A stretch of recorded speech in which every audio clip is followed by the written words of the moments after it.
Hello my dear friends, welcome to Cypro. നമുക്ക് JSO timetable നോക്കാം week 4. നമുക്ക് ഒരു 6 month കൊണ്ട് എങ്ങനെ പഠിച്ചു തീർക്കാം. ഓക്കെ, ഒരു 5 month മതി പഠിക്കാനായിട്ട്. 6 month അല്ലേ, ആ ഒരു ലാസ്റ്റ് മന്ത് നമുക്ക് ഫുൾ റിവിഷൻ നമ്മൾ പഠിച്ചത്. അപ്പോൾ അല്ലാതെ നമ്മൾ ഇപ്പോഴേ തുടങ്ങി ലാസ്റ്റ് വരെ എക്സാമിൻ്റെ തലേ ദിവസമേ പഠിച്ചിട്ട് കാര്യമില്ല, അതുവരെ പഠിച്ചിട്ട് കാര്യമില്ല. നമുക്ക് അതിന് മുമ്പ് ഒരു 1 month ഫുള്ളായിട്ട് നമുക്ക് റിവിഷൻ, മാക്സിമം ക്വസ്റ്റ്യൻ പ്രാക്ടീസ് ചെയ്യാനും കാര്യങ്ങളും നമ്മൾ ലാസ്റ്റത്തെ മന്ത് ഡെഡിക്കേറ്റ് ചെയ്യണം. അപ്പോൾ അതിന് മുമ്പ് നമ്മൾ നേരത്തെ പഠിച്ചു തീർക്കണം. ഓക്കെ, അപ്പോൾ നമുക്ക് പഠിക്കാം. ഡേ 1 ഏതാ പഠിക്കേണ്ടത്? Adaptive immunity. Okay, medical microbiology, Klebsiella, Brucella, ഒക്കെ instrumentation, paper, thin layer, column chromatography പഠിക്കുക.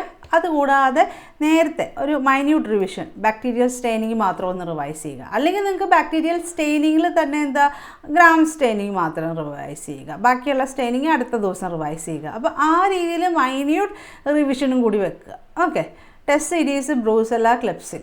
ഓക്കെ, അത് കഴിഞ്ഞ ശേഷം നമ്മൾ നേരത്തെ ആഴ്ച എന്താണ് പഠിച്ചത് അതൊന്ന് റിവിഷൻ ചെയ്യുക.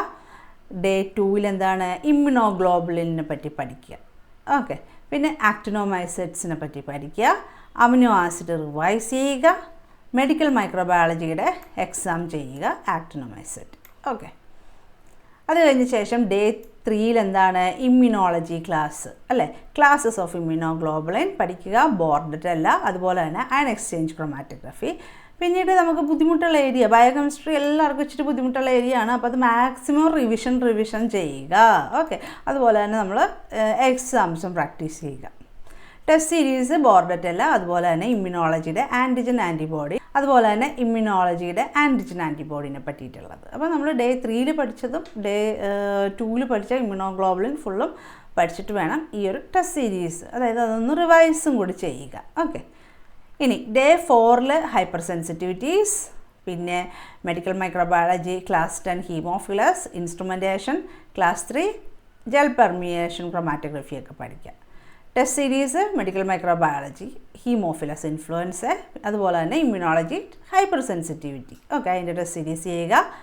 പിന്നെ വീക്ക് 4 നമ്മളിപ്പോൾ, അതായത് ഈ ഒരു വീക്കിൽ ഡേ 3 കഴിഞ്ഞ ദിവസം ഇന്നലെ പഠിച്ചത് റിവൈസ് ചെയ്യുക. Okay, day 5 immunology, auto immune disease പഠിക്കുക. Medical microbiology, Neisseria, instrumentation, affinity and gas chromatography പഠിക്കുക. എൻസൈംസ് റിവൈസ് ചെയ്യുക. എൻസൈംസ് ഒരു ഇമ്പോർട്ടൻ്റ് ആയിട്ടുള്ള ഏരിയ ആണ്. നമ്മുടെ കേരള PSCയുടെ അവർക്ക് ഫേവറേറ്റ് ആയിട്ടുള്ള ഒരു സബ്ജക്റ്റ് ആയിരിക്കും എൻസൈംസ്, ഒരു ഏരിയ. ഓക്കെ, അപ്പോൾ എൻസൈംസ് എന്നുള്ള ക്വസ്റ്റ്യൻ വരും. അല്ലെങ്കിൽ നമ്മളിപ്പോൾ കുറേ പഠിക്കും, എല്ലാ ക്വസ്റ്റ്യനും വരുമോ? ഇല്ല, ആകെ നമുക്ക് 100 ക്വസ്റ്റ്യൻസേ ഉള്ളൂ. പക്ഷേ അതിന് മാത്രം നമ്മൾ പഠിച്ചാൽ മതിയോ? നമുക്ക് കുറേ പഠിക്കണം.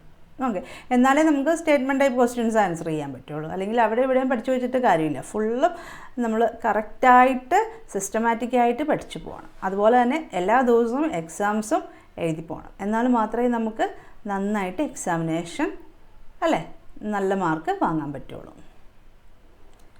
അപ്പോൾ test series, Neisseria, auto immune disorders and immuno deficiency. Okay, day 6 MHC ഒത്തിരി ഇമ്പോർട്ടൻ്റ് ആയിട്ടുള്ള ഒരു ഏരിയ ആണ്. പിന്നീട് ഹെലിക്കോബാക്ടർ, പിന്നെ ഇൻസ്ട്രുമെൻറ്റേഷൻ, HPLC ഒക്കെ പഠിക്കുക.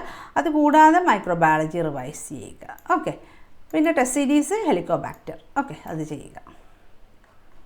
ഡേ 7 നിങ്ങൾക്ക് റിവിഷനുള്ള ഡേ ആണ്. നിങ്ങൾ എന്തെങ്കിലും പഠിച്ചത് വിട്ടുപോയിട്ടുണ്ട്, അല്ലെങ്കിൽ പഠിക്കാൻ വിട്ടുപോയെങ്കിൽ ആ ഒരു കാര്യം ഇവിടെ പഠിക്കാം. അല്ലെങ്കിൽ നമ്മൾ ഈ ആഴ്ച പഠിച്ചത് റിവൈസ് ചെയ്യാം, കഴിഞ്ഞ ആഴ്ച പഠിച്ചത് റിവൈസ് ചെയ്യാം. ഓക്കെ, അതാണ് ഡേ 7. അപ്പോൾ സൈപ്രോ JSO ക്ലാസ്സുകൾ അവൈലബിൾ ആണ്. ജോയിൻ ചെയ്യാൻ താല്പര്യമുള്ളവർക്ക് ജോയിൻ ചെയ്ത് പഠിക്കാം. ഓക്കെ, അപ്പോൾ എല്ലാവരും നന്നായിട്ട് പഠിക്കുക. പിന്നീട് പഠിക്കാം, സിലബസ് വന്നിട്ട് പഠിക്കാം എന്ന് പറഞ്ഞ് ആരും മാറിയിരിക്കരുത്. സിലബസ് വരുന്നതെന്ന് പറയുന്നത് എക്സാമിന് ഒരു 2 month ബിഫോറാണ് സിലബസ് വരുന്നത്. അന്നേരം നമുക്കെല്ലാം പഠിച്ച് തീർക്കാൻ പറ്റില്ല. ഓക്കെ, നമ്മൾ നേരത്തെ പഠിച്ചു വെക്കുക. അത് കഴിഞ്ഞ ശേഷം എന്താണ് നമ്മൾ റിവിഷൻ ചെയ്യുക, എക്സാംസ് പ്രാക്ടീസ് ചെയ്യുക. ഓക്കെ, ആ രീതിയിൽ വേണം നിങ്ങൾ പ്രിപ്പയർ ചെയ്യാനായിട്ട്. ഓക്കെ, അപ്പം നന്നായിട്ട് പഠിക്കുക. Thank you.